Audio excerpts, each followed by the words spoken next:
Hello everyone, my name is Stephen Redman. Welcome to Pastor's Library. This is the channel where we discuss everything to do with theology books. There are, of course, a lot of books. And if you have something you particularly want me to help you with, then please leave a comment below.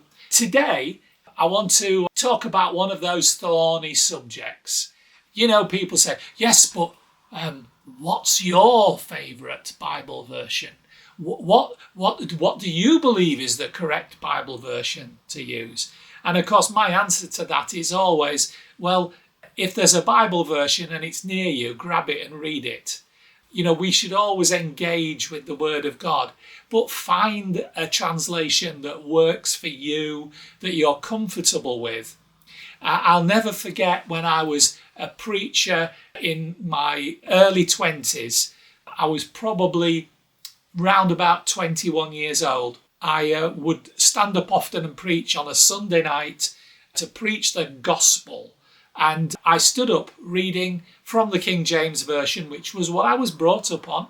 And I was very well familiar with it. And I still sometimes slip into quoting it because of things that I memorised way back then. And I read these passage out. So I sat down and I heard God say to me, I hope you enjoyed that, because looking at the people, they hardly understood a word. And I went away and I thought about that and I thought, yeah, these are people who are certainly not familiar with Elizabethan English. And that week I decided to use a modern English translation, which the NIV had just started to get popular, and I started reading from that, which I did for many years, because I do believe that people need to understand the Word of God without us putting artificial barriers in their way. To say, if you want to understand the Word of God, you have to understand Elizabethan English and other such obstacles, which we need to try and avoid. So I would much rather the whole world could understand the Word of God than we put up conditions for your acceptance of it. So today I want to cover the New American Standard Bible. And I've chosen this because a few weeks ago someone said, I only read the New American Standard Bible. It's the only Bible that's any good.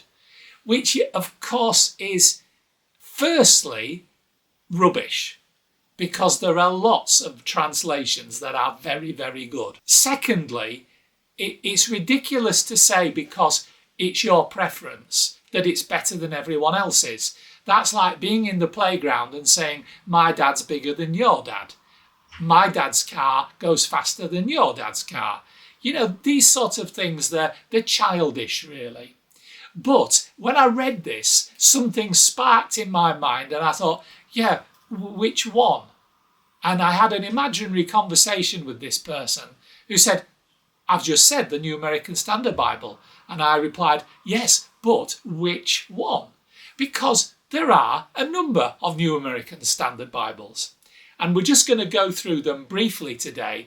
This, I have to say to you, is a translation that I do love and respect. I think it's a great translation. And I think all of these New American Standard Bibles that I'm about to introduce you to are good. So what we'll do is we'll go through them, and then at the end I'll just highlight what the differences might be.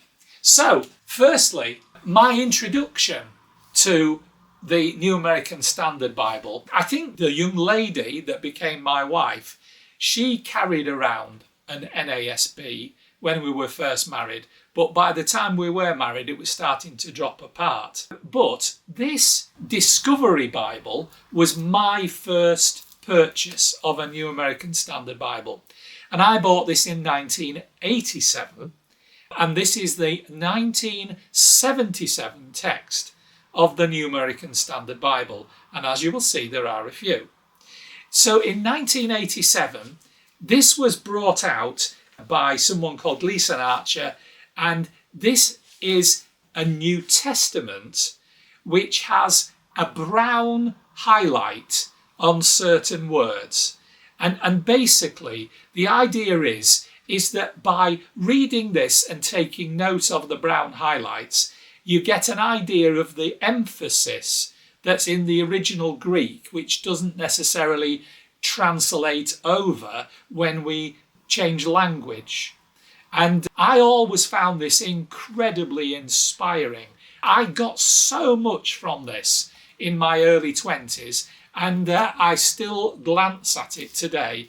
And that's the Discovery Bible. I don't think it's in print.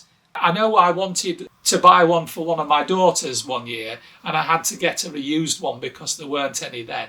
So the Discovery Bible, if you ever see one, don't ignore it. Now, this one is not particularly very old, but this is the 1977 text of the newest American Standard Bible. This is the text that I grew up with in church, and it's a very, very good text. The first New American Standard Bible that I'm aware of was copyrighted in 1960. This is in the form of a Thompson Chain Reference Bible. Now, you have to understand that in England, we have never had masses of Bible shops. And since the turn of the century, we've had a diminishing number of them. There are really not an awful lot of places you can go to buy a Bible and have a choice. I went into W.H. Smith's, which is a national chain store. Booksellers are usually a very big range of books in them. And I looked to see if they had a Bible, and they had the latest Good News Bible, and that was it.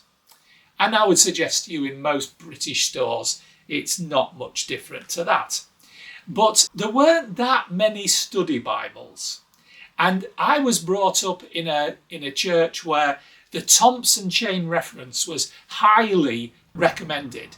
And I got into it in my early 20s, and seriously, I loved my Thompson Chain Reference. My original one was King James Version, and then I replaced it with an NIV, which I have to say actually dropped to bits through overuse.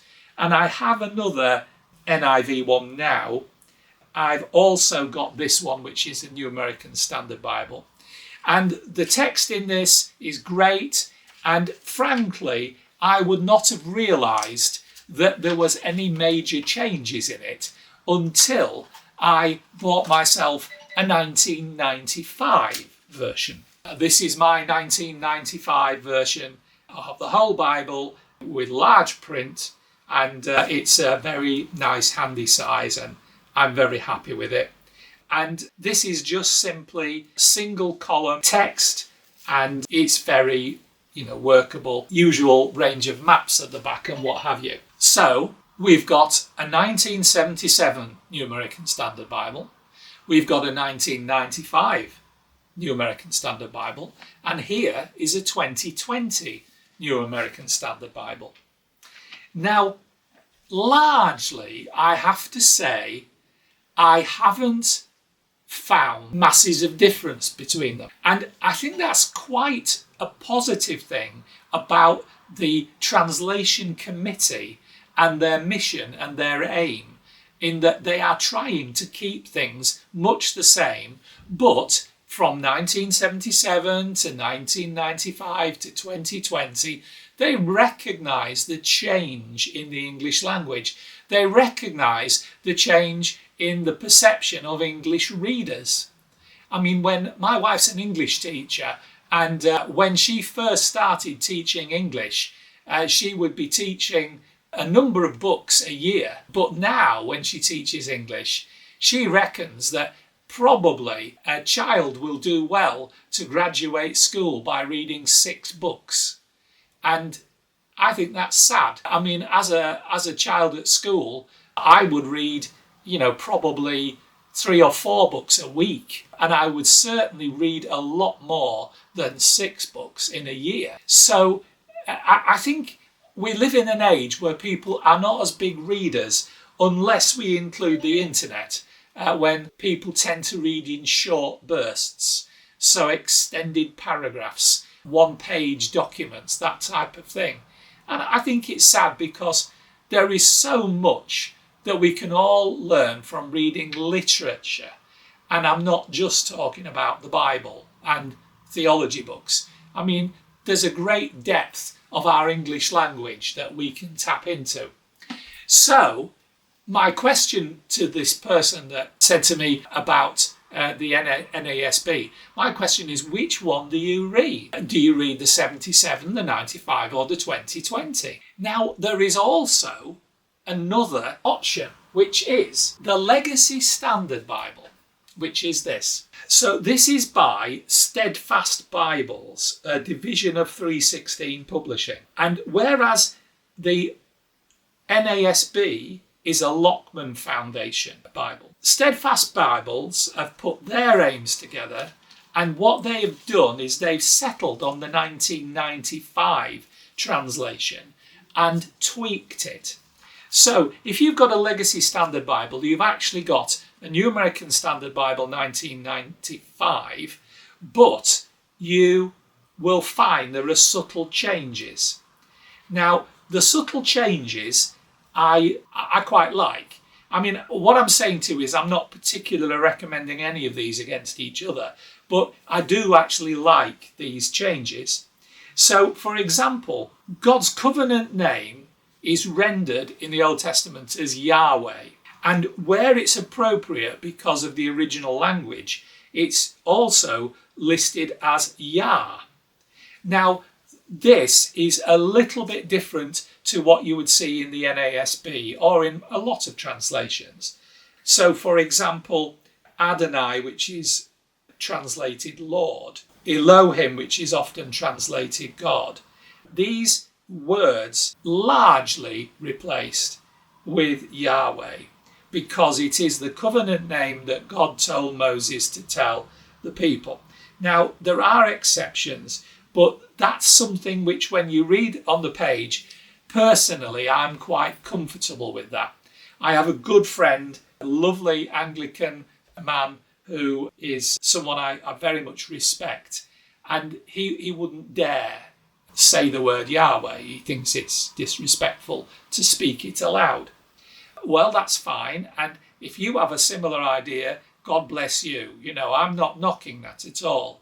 But personally, I like to see that on the page, and it means so much more to me than just seeing the word Lord, which in itself is very powerful, because I believe that as Christians, we accept that Jesus Christ is Lord as our fundamental. But all I'm saying is, I think this change might be helpful to some people. Also, the NASB will frequently translate the Greek word doulos as slave, whereas the LSB has made this a consistent change across the whole Testament. There are other things about measurements and Greek tenses, moods and syntax and Hebrew acrostics. And probably one that would most prickle people up would be the gender language, in that the Legacy Standard Bible is committed to precisely representing what was written in the original languages. Accordingly, when the translation recognises that the Hebrew and Greek terms for man can legitimately mean mankind or humanity, and renders such when appropriate, it does not add in phrases like sister because they're not in the original text.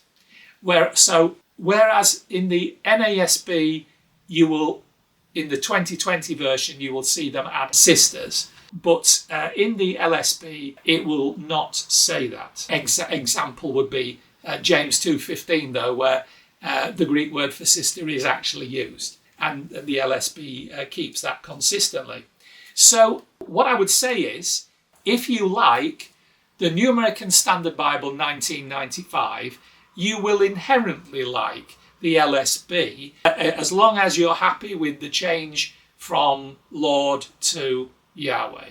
And other things will be a little more subtle. Now, just let me go through with you some of the differences between the 77, 95 and 20 translations. Now, firstly, overall, in a way in which we can go back and speak about the 77 and the 95 with hindsight, the 77 version is slightly more literal, slightly more idiomatic, and it's sometimes a bit archaic in its translation. And I'll show you an example of that in a minute. The 1995 has got smoothed readability. Thee and thou were removed, but masculine defaults were kept in translation. In 2020, the language is modernised, gender exclusive, so brothers and sisters, for example. Certain idioms are clarified, and the handling of disputed verses has been updated. So I'm going to go through some examples now, and there'll be an example of each of those. Now, the 1977 NASB in Hebrews 2:17 talks about propitiation. Now, propitiation is one of those words that you only ever hear in church. I'm a big propitiation fan, but because sometimes it's awkward to pronounce, I'm just as happy with the more modern rendering of atonement. Now, the 1977 and 1995 versions translate the word as propitiation, which emphasises appeasing God's wrath. So we would say the death of Jesus was propitiatory, it dealt with God's wrath. The 2020 version replaces that word with atonement, which stresses reconciliation and the covering of sin. Now, you can say about this, well, propitiation leans towards a judicial view of salvation. God's wrath is satisfied, while atonement broadens to relational restoration. And depending how you view these words, and sometimes, of course, we can actually read a little bit too much into a particular word, then this would subtly shift how some readers would frame Christ's work from legal satisfaction to relational healing. If we go to Ephesians 1 verse 5, we see the difference between sons or sons and daughters. In 1977 and 1995, Ephesians talks about adoption as sons. Now, personally, I understand that I am a son. And when I read this, I know that my wife is a son. And I realise that my 3 daughters are sons. But the 2020 version talks about adoption as sons and daughters. Now, there is only the one word in the Greek. So to translate it as sons and daughters, you could say it's not as literal. But is it more accurate? Because was Paul wanting us to recognise that the whole church is included in that? Now, as much as I recognise the whole church is included in this, male and female, some of the females don't necessarily recognise that. And whereas early editions emphasise believers' legal statuses as sons, which of course bundles with it inheritance rights in Greek and Roman culture, the 2020 update makes it explicit that women share equally in adoption, reinforcing inclusivity and modern gender awareness without losing the inheritance theme. And personally, overall, I prefer that. I mean, I'm always giving Bibles away to people who've just become Christians. And they're reading a Bible for the first time. And I don't want them to think that we are anti-women in some way. Because the Bible isn't anti-women. In fact, the Bible is hugely lifting women from the societal, cultural norms, lifting them up so that, like Mary, they can sit at the feet of Jesus and learn from him. So, I appreciate people have different views on this. I'm just explaining what my view is. But I think that's quite a good thing.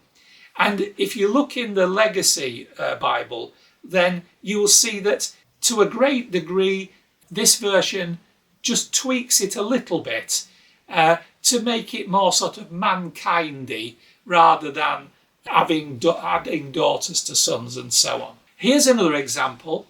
2 Timothy 2:15, 77 and 95 talk about workmen. 2020 talks about worker. And the argument was that workmen carried masculine overtones, whereas worker is gender neutral. Now, my wife has always been a worker. And in fact, when we were just about to get married, my wife went potato picking when she was having a week off work. And she got a load of money together for the wedding that way. And I remember an old lady that worked with me. She was a cleaner for me in a shop I managed. And she said to me, "Bye, you've got a good one there, Steve. If she'll go potato picking to marry you, you've got a good wife." And of course, she was right. Now, what I'm saying is my wife has always been a worker. And I think it's just an example of how subtle work, being overly precious about certain translation choices.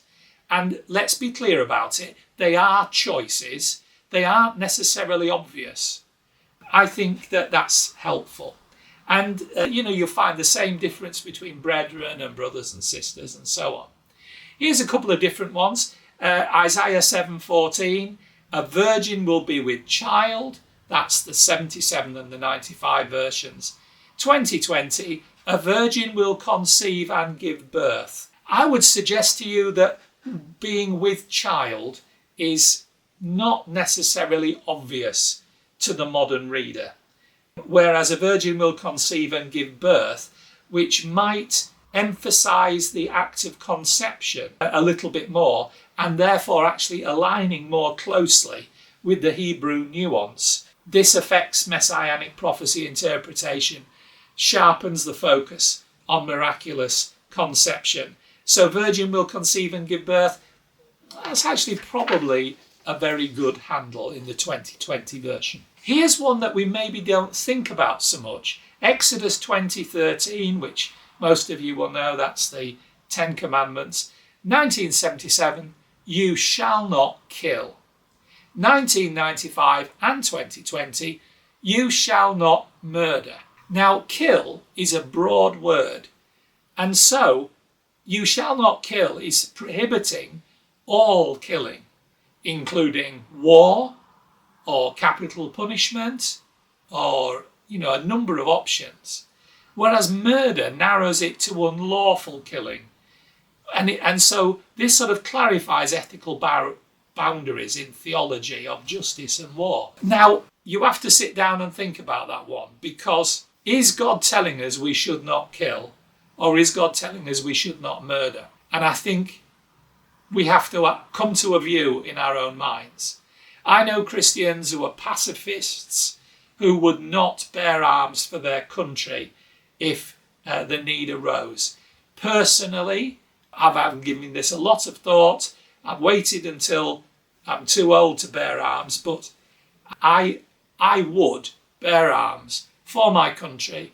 I would defend my wife and children. I would defend my neighbours if they were under attack.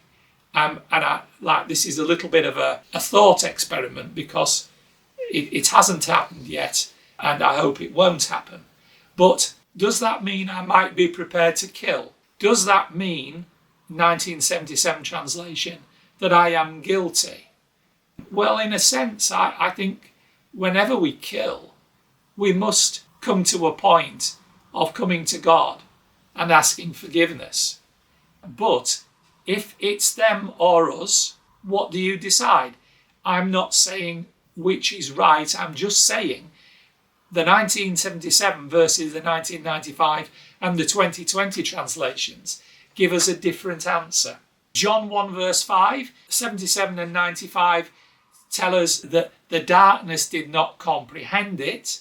2020 says the darkness did not grasp it. The use of the word comprehend today suggests intellectual failure. So did darkness intellectually fail to recognise the light? Well, grasp implies inability to overcome. Well, the 2020, the translators would say, strengthens the theme of Christ's victory over darkness, not just over misunderstanding. Here's an example in 1 Peter 1:13 of some of the idioms that have changed. From 1977, it says, gird the loins of your mind. Best will in the world, people. None of us can argue that people really know what that means. But in 1995, it changed, and it's still in 2020, is prepare your minds for action. Now, I don't care what you say, those two verses to me sound very different. And the impact of the idiom is now all about the imagery of readiness. And later editions clarify meaning, but some argue the loss of metaphor reduces the richness of biblical imagery. So, pull up your pants, basically. Prepare your minds for action.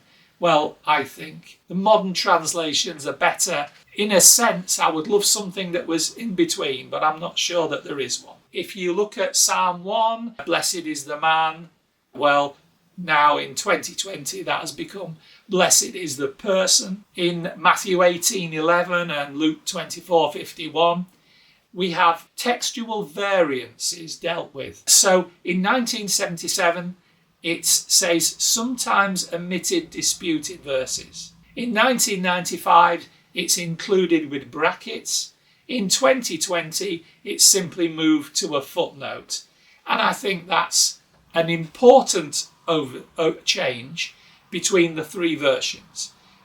How disputed verses dealt with. So that's just some of the changes in between these three NASBs and one legacy that are simply different to each other, but you could argue, even if you're using the Legacy Bible, that you are using a New American Standard Bible. So whichever New American Standard Bible you choose, let me endorse your choice, because the NASB has always been an excellent translation.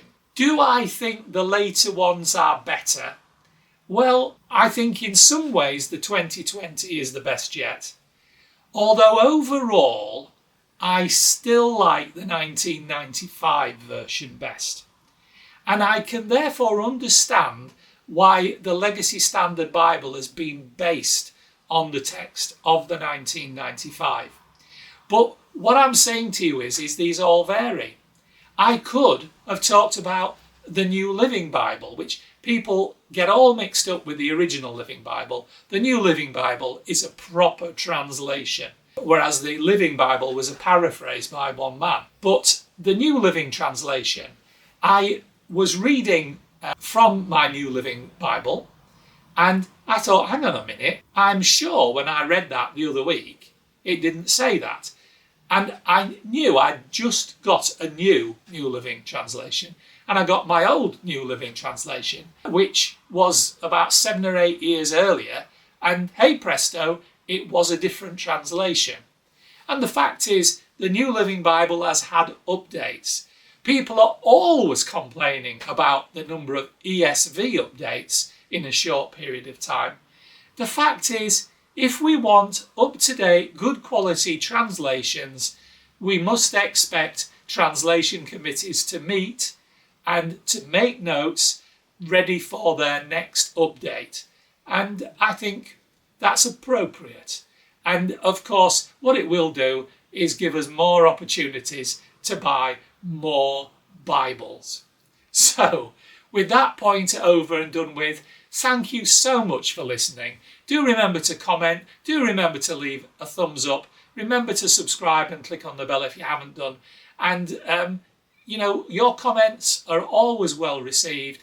I will respond in any way appropriate as soon as I possibly can. So until next time, everybody, all I've got to say is bye.